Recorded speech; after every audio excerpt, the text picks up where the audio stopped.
Welcome back, True Crime Army. I am your host, Margot, and this is Military Murder, a show where I discuss true crime cases involving military members and veterans, all with one goal in mind, to remind you to remain vigilant always.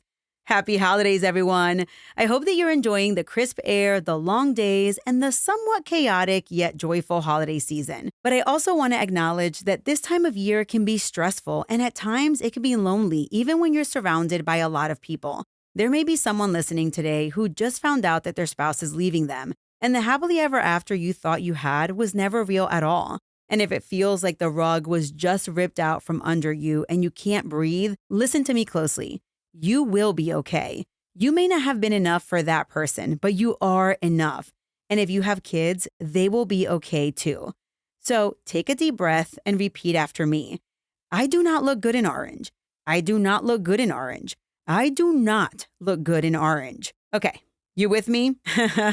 Now, I know that didn't apply to most of you, but I can almost guarantee that someone needed to hear that today. And that's why I'm here. I am here to tell you stories of people who didn't control their emotions and ended up losing everything. And I don't want you to go to jail. I really don't. In fact, my hope is that one day I am going to run out of stories to tell on this podcast. But that is not today. Because today's story is about blind rage. This case gives my very first military murder story a run for its money.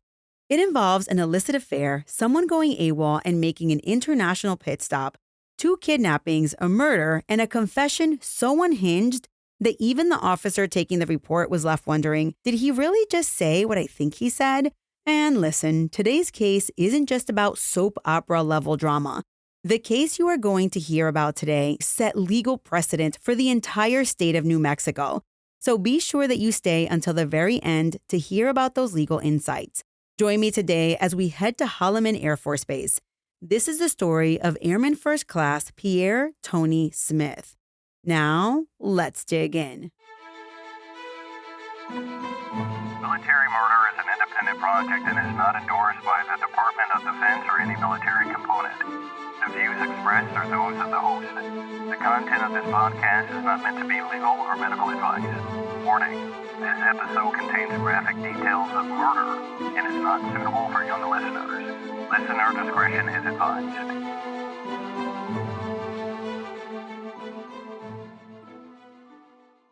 On February 22, 2008, the quiet routine at a Hampton Inn in Alamogordo, New Mexico was shattered by a gruesome discovery.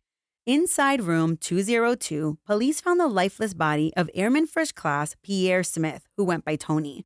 He was lying on the floor between the beds with a gaping wound in his chest. At first, investigators couldn't determine whether the fatal injury came from a knife or a gunshot. But one thing was immediately clear. This was no accident. The scene inside that hotel room was nothing short of horrific, marking the beginning of a complex and heart-wrenching investigation. Pierre Smith was an airman stationed at Holloman Air Force Base just outside Alamogordo. He was also a husband. His wife, Carla, lived back on the East Coast in Maryland. As detectives worked to formally identify the victim, they learned that Pierre had recently returned from a deployment to Kuwait. During that deployment, Pierre had become entangled in an extramarital affair. Pierre's affair partner was another Air Force member whom I am going to call Judy. While I'm using a pseudonym for her first name, her last name was in fact Parvilus. Judy was married to another Air Force member, Technical Sergeant Gerard Parvilus, who at the time was serving a tour in Korea. And here's where this case takes a sharp turn. On that day, February 22nd, investigators hadn't just stumbled upon Pierre's body in that hotel room. They were led there. The people who directed police to room 202 were Judy and her husband, Gerard. As police began untangling the relationship behind Pierre's murder, they uncovered a story that played out like a soap opera, and it all centered around this dual military couple. Judy and Gerard Parvilus were married in March of 2005 after knowing each other for 2 years. They had one son together, but their marriage was deeply troubled. And listen, when I say deeply troubled, that's an understatement. There was infidelity, violence, constant threats of divorce, and Gerard frequently threatened to kill himself during some of their most bitter arguments. Judy would later say that Gerard had slapped her, smashed household items, and at one point, he even threatened her with a gun.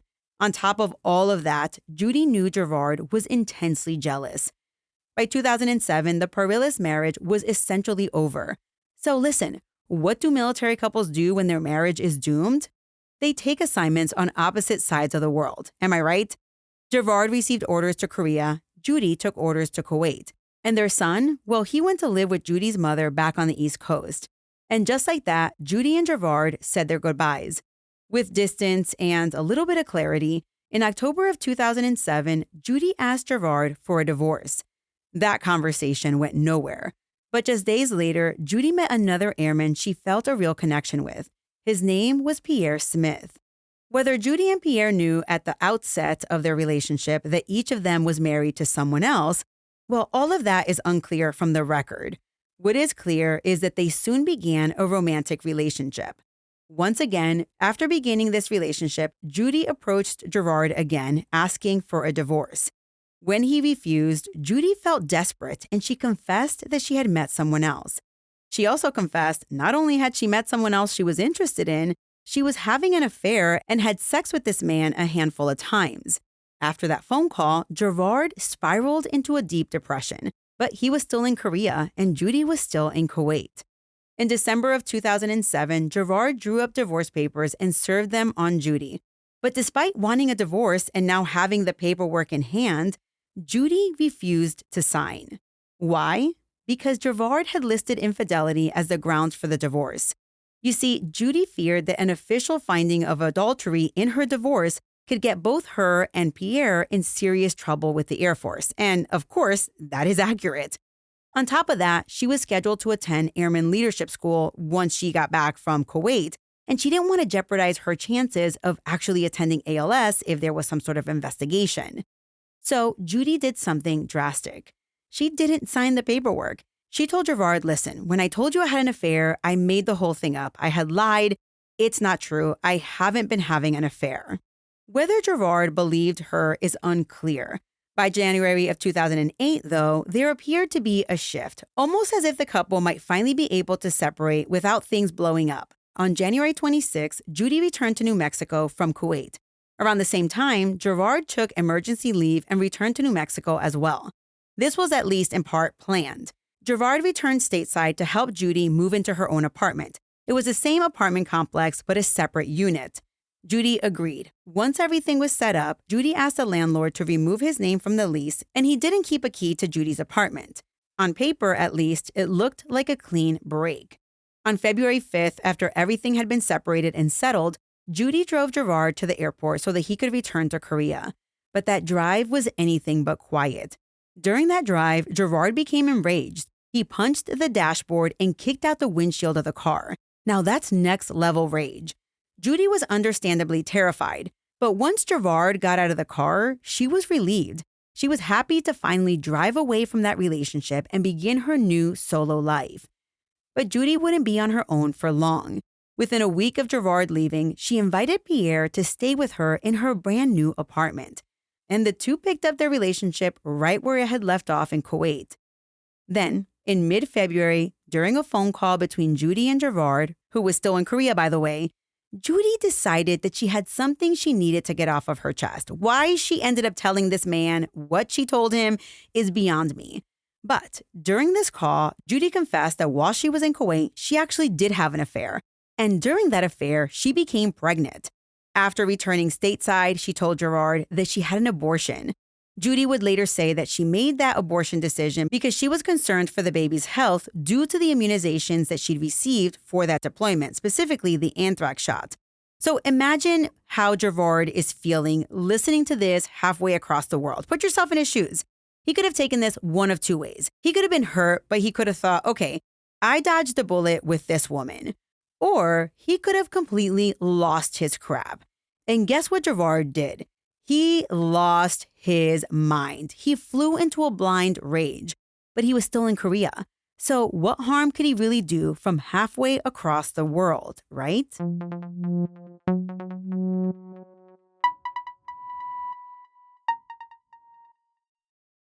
On February 20th, 2008, Gerard Parvilus made a decision that would set a deadly chain of events into motion. Without telling a single person, Gerard went AWOL from Kunsan Air Base in South Korea, and he boarded a flight back to the United States. No goodbyes, no explanation to anyone. He simply booked the flight and vanished. Within a day, Gerard landed in El Paso, Texas. From there, he rented a vehicle and drove roughly 90 miles to Alamogordo, New Mexico under the cover of darkness. Just before midnight, he checked into the Hampton Inn. After checking in, Gerard went to Dave's gun shop and legally purchased a handgun. Then he stopped at Walmart and picked up a few everyday items, a screwdriver and a box cutter utility knife. That same night, he texted Judy, casually asking about her schedule the next day. He said he wanted to call her. Nothing about the message hinted at what was coming. On the morning of February 22, 2008, Gerard drove the short 10-minute trip from his hotel to Las Ventanas apartment complex where Judy lived. And there, he waited. Once Judy left the apartment that morning, Gerard tried the front door, but it was locked. So he climbed in through a bedroom window. Later, Gerard would claim he thought the apartment was empty and that he only planned to grab some important documents from Judy's house to mail to his ex-wife. But the moment that Gerard stepped inside of that apartment, that story fell apart. Standing there in Judy's apartment was another man, and that man was Pierre Smith. What happened next is murky, but the evidence paints a disturbing picture. Gerard overpowered Pierre. He found duct tape inside the apartment and bound Pierre's hands and feet. And then, fueled by jealousy and rage, Gerard began what can only be described as an interrogation. Gerard demanded answers. How long had the affair been going on? What had happened between Pierre and Judy? He wanted to know every detail, every betrayal. He wanted it all. At some point, Gerard found the handgun that was in the apartment, and he used it to threaten Pierre as the questioning continued. How Pierre ultimately left that apartment with Gerard remains unclear.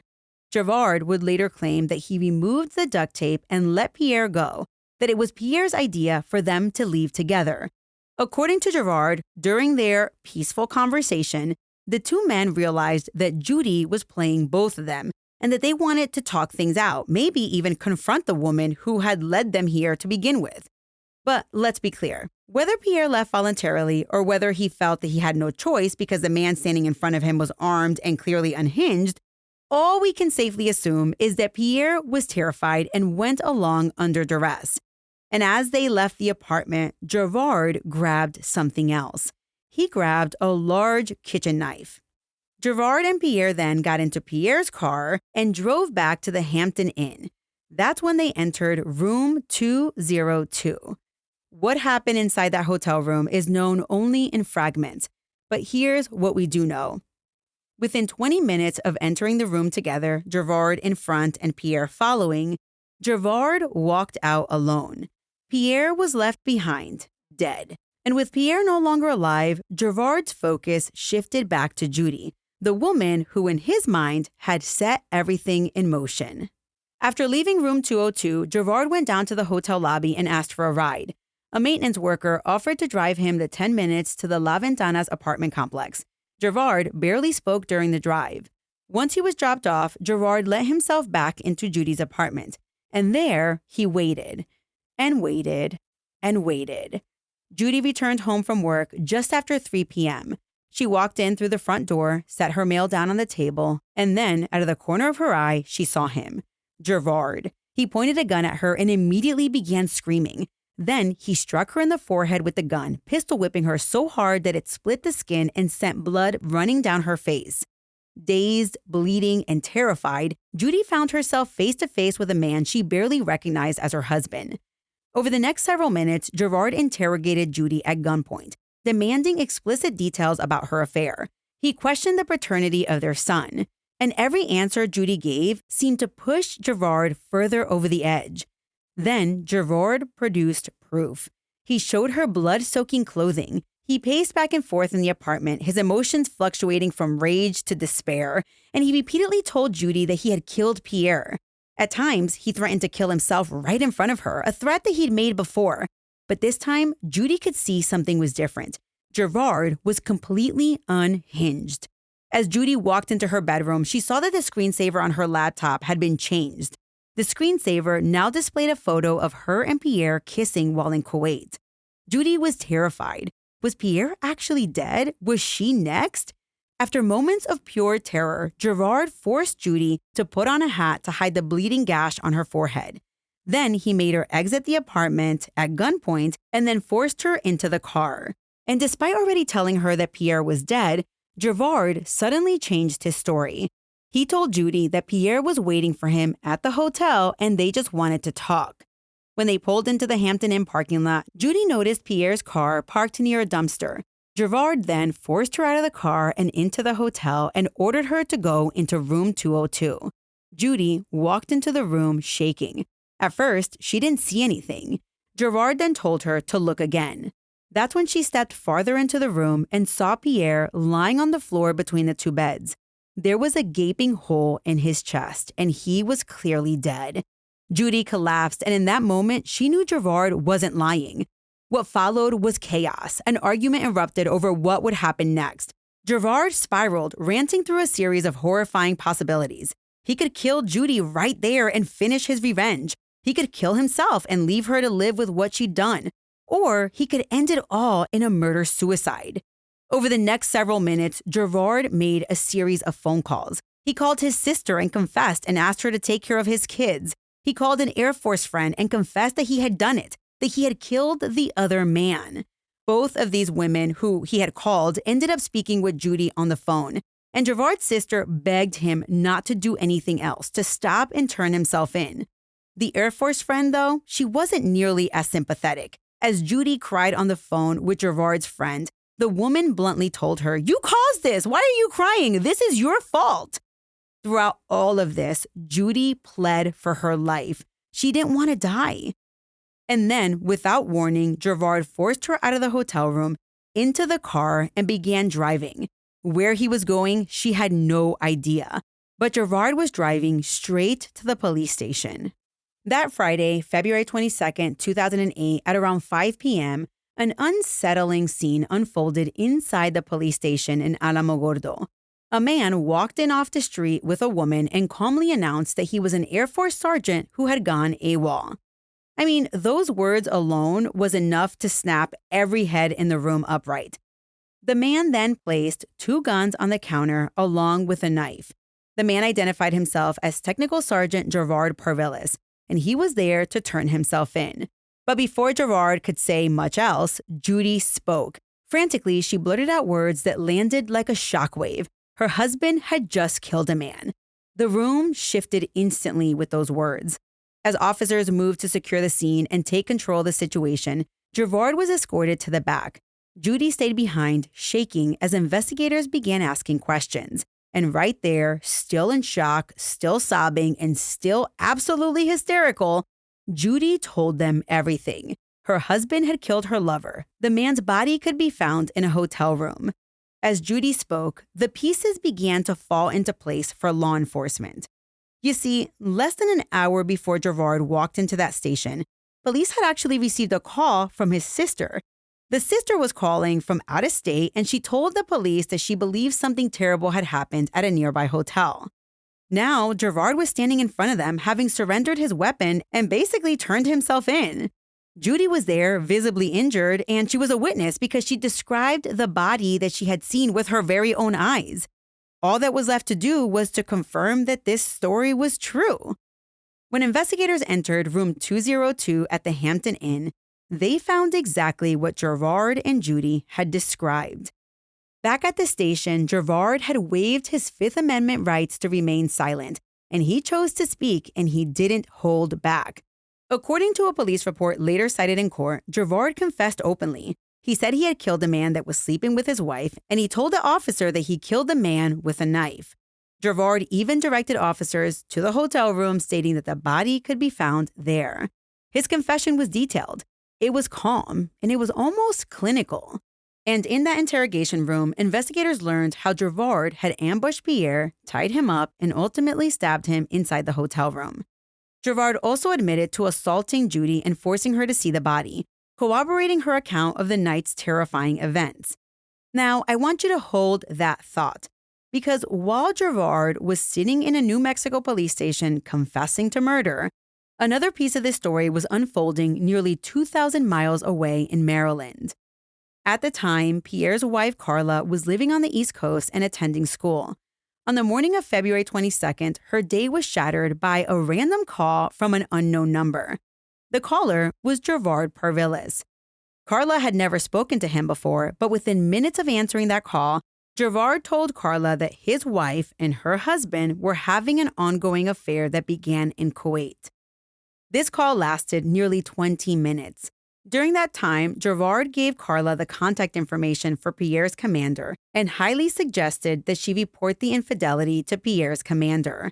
When that call ended, Carla was shaken. She would later testify that she already knew about Pierre's affairs months earlier.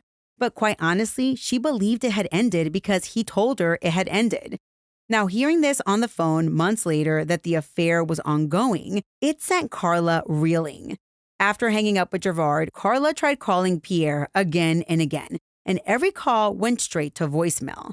And when she finally reached him that day, his voice sounded rushed. She described his tone as evasive.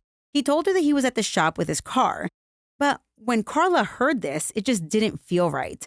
But before Carla could press him any further or, kind of like confront him about anything, Pierre got off the phone. Moments later, Carla's phone rang again. She was hoping it was Pierre and that he was going to talk to her. But when she answered, it was Gerard. This time, Gerard sounded agitated, and he wanted to know if Carla had done what he told her to do and reported the affair to Pierre's commander. Carla told Gerard, "Listen, I tried to call the commander, but I have been unable to reach him." Well, after that call ended, Carla couldn't shake the feeling that something was deeply wrong. Yeah, maybe her husband was having an affair with this man's wife, but why was this man so obsessed with exposing the affair, and why was it so urgent? As Carla pondered all of these questions, Carla received an email. Not just any email. It wasn't a private message. It was a mass email. The email was from Gerard, and in it, he wrote that he had killed the man who was having an affair with his wife.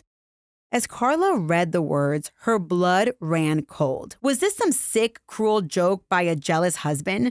Terrified that it wasn't and still unable to reach her own husband, Carla called the Alamogordo Police Department and begged them to conduct a welfare check on her husband. That night, into the early morning hours of February 23rd, Carla was on the phone nonstop, desperate for answers. She called the police department in New Mexico repeatedly, right up until 9 a.m. on the 23rd. At first, officers told Carla very little. They did tell her that they did find a body of a deceased African-American man at a local hotel, but they couldn't confirm his identity over the phone. She prayed that it was all a mistake. She prayed that it was somebody else's husband. She prayed that it was not her Pierre. But at 9 a.m. that morning, the truth came crashing down. The body at the hotel was in fact her husband. Carla couldn't believe her ears. She didn't want to believe it. She was now a widow, and her kids were left without their father.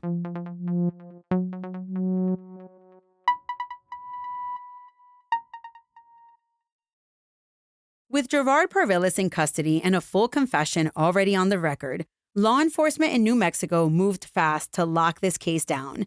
And as you can imagine, this was no ordinary homicide. 3 members of the United States Air Force were directly involved, instantly elevating the stakes. The Air Force Office of Special Investigations, OSI, was notified to assist civilian authorities. And as it turned out, OSI had already been looking for Gerard because he was officially AWOL. And that detail, the fact that he was AWOL, it mattered.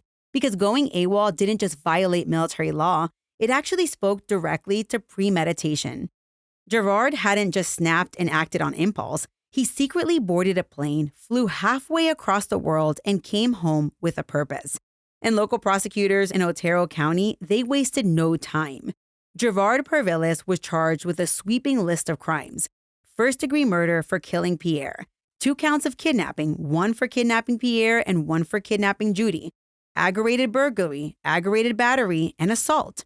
And in the immediate aftermath of the charges coming down, a New Mexico judge set Gerard's bail at $2 million. And the DA was bombarded with questions from the media asking if they knew what the motive was. The DA, Scott D. Key, declined to publicly speculate on Gerard's motive, stating, quote, "Its relevance is obviously to be explored later by a judge and a jury," end quote.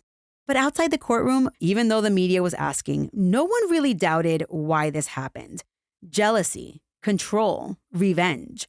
What remained to be seen was how the justice system would handle a case of domestic rage that ended in murder among Air Force members. It took more than a year and a half for Gerard Parvilus to stand trial. In the fall of 2009, the case went before a jury in the 12th Judicial District Court of New Mexico in Otero County. By then, it had drawn intense attention. A decorated Air Force sergeant, a cheating spouse, a brutal killing. It had all the earmarks of a high-drama courtroom battle, except this wasn't a movie. This was real. Gerard Parvilus was now 35 years old, and he stood accused of murdering Airman First Class Pierre Smith. And I want to pause here for just a brief moment, because this case was fascinating to research. Despite not being able to get my hands on the trial transcript, I was able to follow the trial day by day through archived articles from the Alamogordo Daily News. Every single day, this trial made the front page. Much of the story comes directly from those contemporaneous reports, as well as appellate opinions that followed. So, let's get into this trial. During opening statements, prosecutors laid out a narrative they said was unmistakable. This is Gerard. Side note, I can imagine them dramatically pointing at Gerard. This is a man who went AWOL from Korea. He flew thousands of miles, seething with jealousy. He purchased a gun. He broke into his wife's apartment, and he confronted the man he believed stole his marriage. The prosecution described a plan fueled by rage and betrayal. They told the jury that they would see evidence that before Gerard even boarded that plane, he sent Judy a chilling message, quote, "Tell your boy I'm coming for him," end quote. When the defense was given an opportunity to provide an opening statement, they didn't and couldn't deny that Gerard killed Pierre Smith. The confession alone made that impossible. Instead, during their opening statement, the defense focused on reducing the charge. Their opening line, quote, "Gerard is a man of integrity," end quote. Wow, this is insane. The defense portrayed Gerard as a devoted airman, a family man who believed in the American dream, all of it, the career, the marriage, the stability. They painted Judy as a manipulator, a two-timing spouse who strung both men along. According to the defense, Gerard was still paying the bills back home, while Judy carried on an affair in Kuwait. They even suggested that Pierre might not have known Judy was married at all. In their telling, Gerard wasn't a calculated killer. He was a broken man who snapped. The defense told the jury that Gerard spiraled into severe depression after learning about the affair. From the moment he went AWOL, Gerard's plan wasn't murder, it was actually suicide. You see, according to them, Gerard entered Judy's apartment only to retrieve some documents, mail them to his ex-wife, and then end his own life. But then he unexpectedly ran into Pierre inside of Judy's apartment. The two men actually had a calm conversation. And during that conversation, they realized that Judy had been playing both of them. Pierre then was like, "Listen, let's continue talking this out. Let's go back to your hotel room. Let's grab a bite to eat. And you know what? We should probably confront Judy together." But what happened? The defense said that the jury would hear evidence that once they were inside hotel room 202, Gerard actually stabbed Pierre in self-defense. Now listen, for a self-defense theory to stick, Gerard had to testify, and he would. But before that, the jury heard from a long list of prosecution witnesses. Now, I'm going to highlight some of the testimony, and I'm going to try not to be repetitive. All right, so let's start with Judy Parvilus. She, of course, took the stand. And during her testimony, she described how Gerard lay in wait at her apartment, how he ambushed her with a gun, pistol whipped her, forced her to wear a hat to cover the gash that was bleeding on her head. Her voice cracked as she described being forced into the car, driven to the hotel, and made to see her lover's body on the floor. She told the jury about Gerard's threats to kill her, to kill himself, and the overwhelming fear that her life was about to end. When she described Gerard on the day of the murder, her testimony painted a picture not of a man who snapped, but of someone controlled and calculated. Someone who, even after killing one person, had the presence of mind to terrorize another person for hours. Another witness that testified was Carla Smith. She was Pierre's widow, and she flew from Maryland to New Mexico to testify. When she spoke, the courtroom went quiet. Carla described the strange phone calls Gerard made on the day of the murder. She read the email where he confessed. The prosecution reinforced these accounts with forensic evidence. Jurors even had the opportunity to watch a 12-minute video walkthrough of room 202. In that video, they saw blood soaked into the carpet and Pierre's body between the two beds. The medical examiner testified that Pierre died from a devastating stab wound to the chest. It was a stab wound so forceful that it punctured his heart and caused catastrophic internal bleeding. Despite the initial confusion as to which weapon was used, there were no gunshot wounds found on Pierre's body. Pierre also suffered multiple stab wounds to the groin, and he also had a lot of defensive wounds. The medical examiner also pointed out that Pierre's body position suggested that he collapsed backwards, possibly from a kneeling stance. Then came testimony from First Sergeant Renard Barnes, one of Pierre's supervisors at Holloman Air Force Base. He took the stand to explain that adultery violates the Uniform Code of Military Justice. That context mattered for a civilian jury because Gerard's calls to Carla and his insistence that she contact Pierre's commander, that was all part of an attempt to punish Pierre through official channels. And when that didn't work, Gerard took justice into his own hands. At least that's how the prosecution was trying to paint it.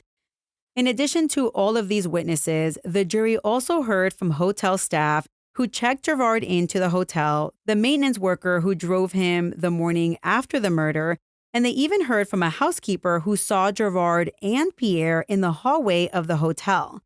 She testified that morning she saw both Pierre and Gerard in the hallway outside room 202. The men didn't appear to be distressed at all, and she actually thought they were friends. Gerard was having a hard time with his room key, so he asked her to unlock it for him, and she did. She then described to the jury that Gerard entered the room first and Pierre followed after him, and then the door closed. Now, that was definitely impactful for me because it does show that whether Pierre was in duress or not, he did follow behind Gerard, and there may have been plenty of opportunity for him to maybe ask for help. So let's put a pin in that. After the prosecution rested, the defense called their witnesses. A psychologist testified for the defense that he spent 14 hours evaluating Gerard. He told the jury that Gerard had childhood trauma. His own mother had an affair when he was young, and Gerard feared becoming like his father. This doctor diagnosed Gerard with major depressive disorder and testified that Gerard had been placed on suicide watch while he was in Korea. After the defense presented their evidence, then came the final witness, the most dangerous witness of all. Gerard Parvilus took the stand in his own defense. And listen, taking the stand is always a gamble. But at that point, what did he really have to lose? On the stand, Gerard worked hard to flip the narrative, and he did it deliberately. He painted Judy as the villain. She was a wicked, wicked, cheating spouse. He walked the jury through their relationship, how they met, the marital problems, the birth of their son. He testified that during their marriage, Judy had undergone multiple abortions. The record isn't clear on whether those abortions were connected to adulterous relationships, but the implication was unmistakable. Gerard told the jury that when he learned of the affair while he was deployed to Korea, the affair consumed him. Like when Judy called him from Kuwait and told him initially like she wanted a divorce and she had been having an affair, she had sex with this guy multiple times. I mean, he literally lost it. He lost 40 pounds, he couldn't eat, he couldn't sleep, and every waking moment was dominated by thoughts of betrayal. And quite frankly, Gerard thought it couldn't get any worse. But when he learned about the abortion Judy had after returning from Kuwait, Gerard said that a new, devastating thought took hold. Was their son even his? That, he claimed, was the breaking point. Gerard testified that while still in Korea, he made the decision to go AWOL, and he didn't deny that he intended to go to Judy's apartment. No. But according to his testimony, murder was never the plan. It was never on his mind. His story was that he was going to Judy's apartment to retrieve important documents, mail them to his ex-wife, and then kill himself. That was his stated intent. That was why he bought the gun. But everything changed when he walked into that apartment and ran into Pierre Smith. Gerard said that when he saw Pierre Smith, he didn't know the man standing there. He claimed he told Pierre that he needed to tie him up so that they could talk and because he was a stranger. During that conversation, Gerard realized that this is the man that Judy was having an affair with, and that during that conversation, he found a camera and started looking through it. He was looking through it because he was convinced that he was going to find homemade sex videos on it. He claimed that he accidentally snapped a photo of Pierre bound with duct tape. Side note, the investigation did reveal pictures of Pierre duct taped up in that house, and those were introduced as evidence by the prosecution. So this testimony right here that he's saying that he was looking for homemade sex videos, that is kind of to check off that one box as to why there would be those pictures. Eventually, according to Gerard, they're talking things through, and that's when they realize that they had been bamboozled by Judy. The plan, he said, after they figured this out, was to confront her together. Gerard told the jury that during this time, while he was having this conversation with Pierre in Judy's apartment, Judy called him, meaning Gerard, Judy called him and said that she missed him and that she loved him. Then, according to Gerard, Judy called Pierre and said the same exact thing. As for how they got from Judy's apartment to the hotel, now, Gerard stuck pretty closely to his initial statement to police while he was testifying about how Pierre was the one who wanted to visit Gerard's hotel room so that they can continue to talk about things. But it was once they were in room 202 that things took a deadly turn, but not because Gerard had an intent to kill. No. Gerard testified that when the two men walked into the room, he placed all of the weapons, the two guns, the knife, he placed everything he had on the counter. Then he basically flopped onto the bed in a seated position. He placed his head in his hands and just thought about how he got to this point in his life. And then it was when he looked up that he noticed Pierre was pointing a gun right at him. Gerard claimed his military training immediately kicked in. He reacted and kept reacting, stabbing Pierre until he stopped moving. After Pierre was dead, Gerard left the hotel room and returned to his rental car, which he said was parked near Judy's apartment. He then drove to the post office and actually mailed the documents that he'd originally planned to mail, just as he had been planning all along, all the way from Korea. Gerard admitted that he took Pierre's phone after killing him, and that while he waited inside Judy's apartment because he was going to confront her, he watched messages come in. Judy was still texting Pierre even after he was dead.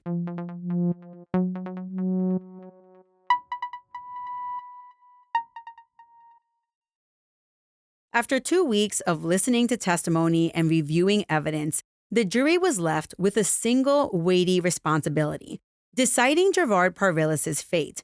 Would they believe he was a cold, calculated killer? Would they believe he was a jilted husband who acted in the heat of the moment? Or would they believe he truly acted in self-defense? On November 3rd, 2009, inside Judge Wayland Count's courtroom, the jury finally delivered its verdict. Gerard Parvilus was found guilty on nearly every charge. But hang on, because this gets interesting.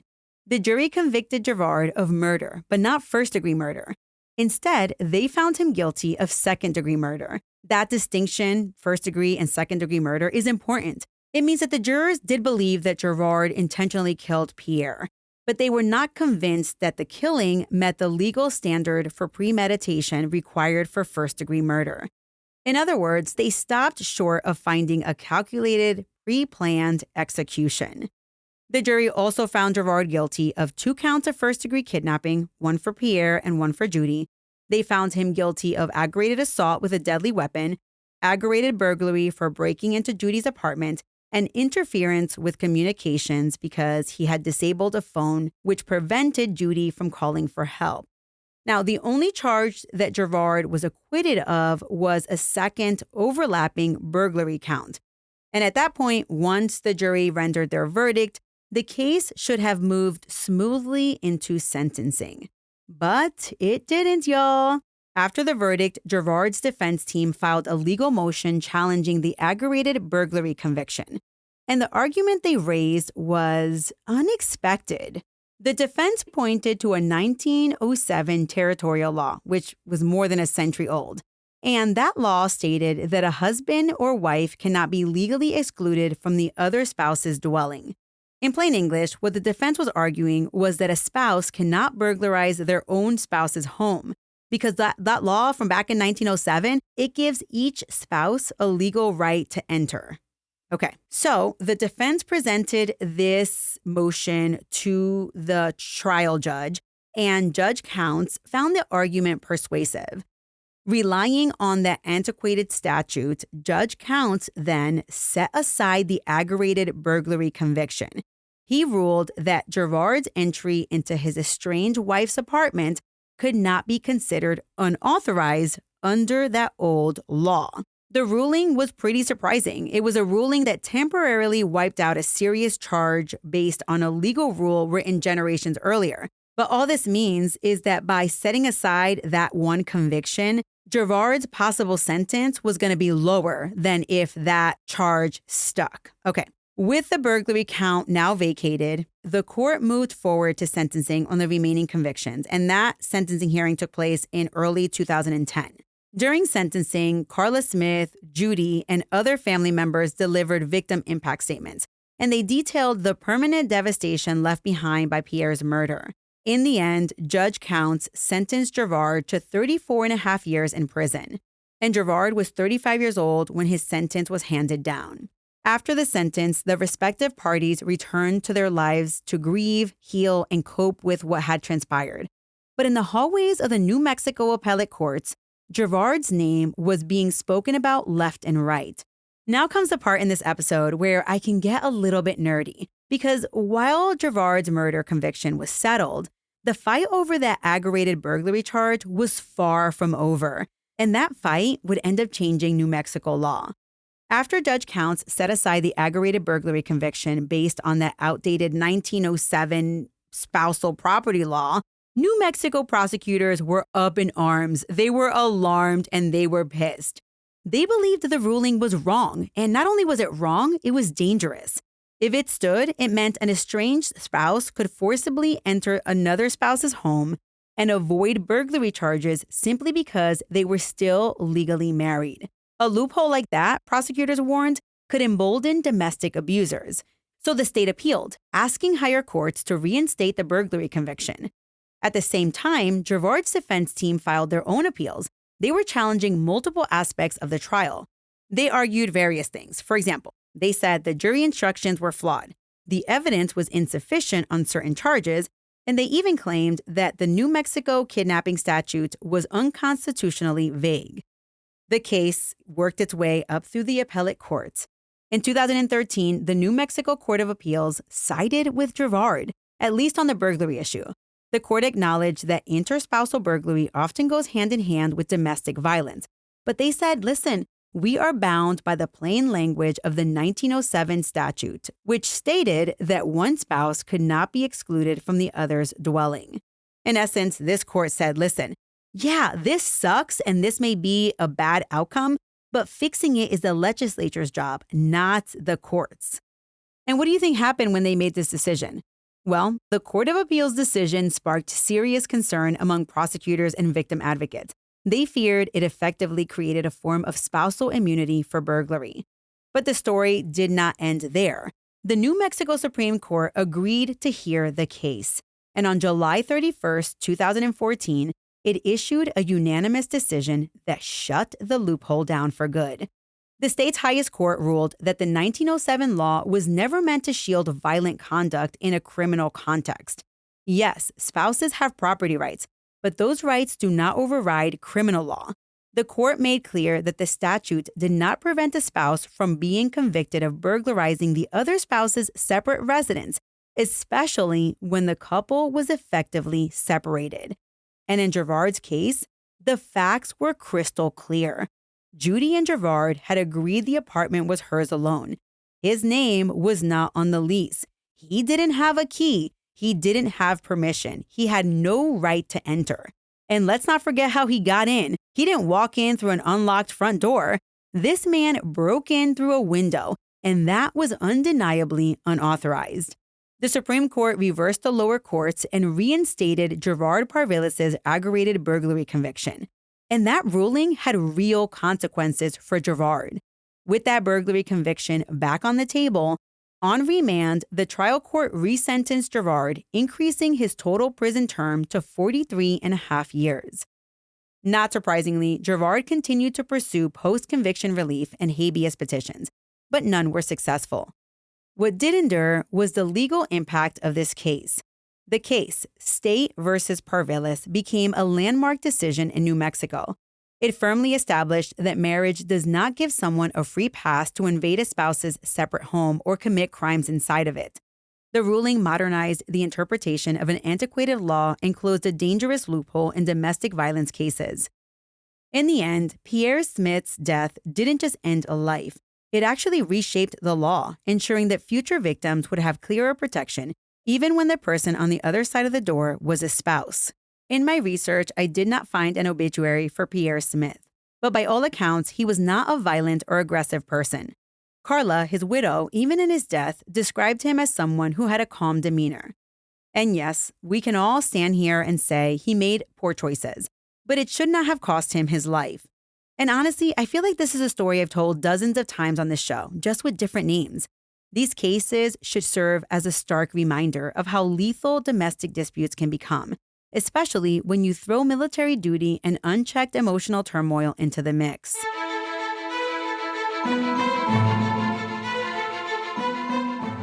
True Crime Army, thank you so much for listening today. I know that you have a lot of listening options, and the fact that you choose to press play here means the world to me.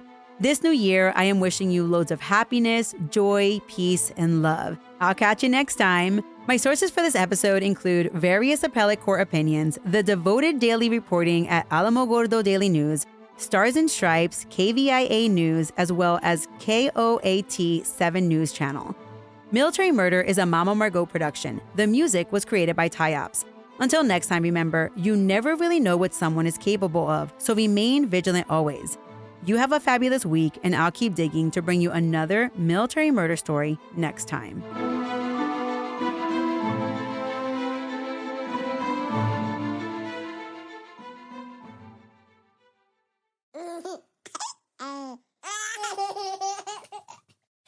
Mama's working on her podcast.